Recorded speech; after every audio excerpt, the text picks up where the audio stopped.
...2020 entrou mansinho.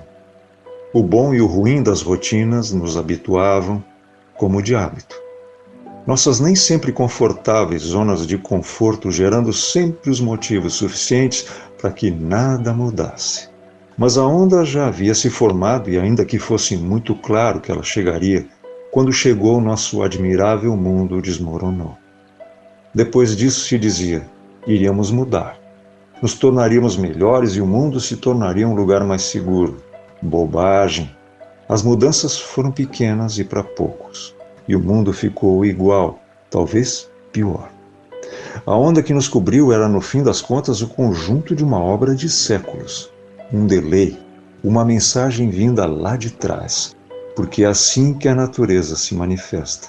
Ela represa os nossos desaforos e um dia desanda. Buenas. Mas essas palavras não são sobre a natureza em si, e sim sobre a nossa peculiar natureza humana, tão criativa e surpreendente quanto tosca e teimosa. Mas isso não é sobre a nossa face tosca que se orgulha daquilo que pensa que sabe. Isso é sobre a outra que pensa e se repensa, e que ao se repensar faz a roda girar, faz o mundo por um instante ficar melhor. Quando a pandemia nos esculhambou, eu tive que me adaptar. Minhas aulas passaram para aquela modalidade que eu detestava, a aula remota. Aprendi a ser um pouco resiliente, o suficiente para aprender a lidar com isso, e o suficiente para dar o braço a torcer e admitir que estava gostando daquilo. E curiosamente as aulas melhoraram, ficaram mais claras e os vínculos com os alunos se estreitaram. E os resultados, uau! Os resultados.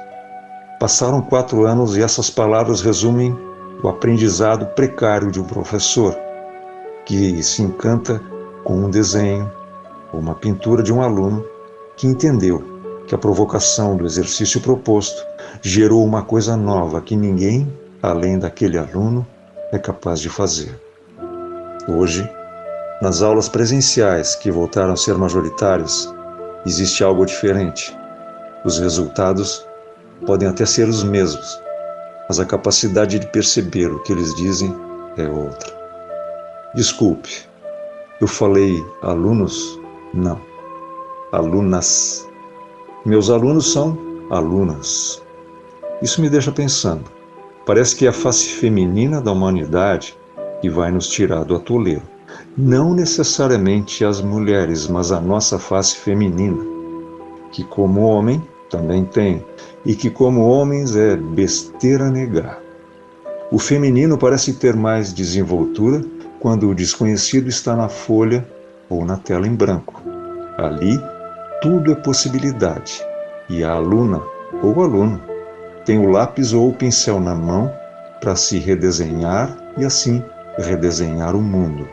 Se ao invés do ódio e do desaforo, os homens e as mulheres desaforados e orgulhosos de sua ignorância pegassem um simples lápis e desenhassem inocentemente, o que aconteceria? A resposta é tão evidente e tão cheia de possibilidades que nem tem graça responder.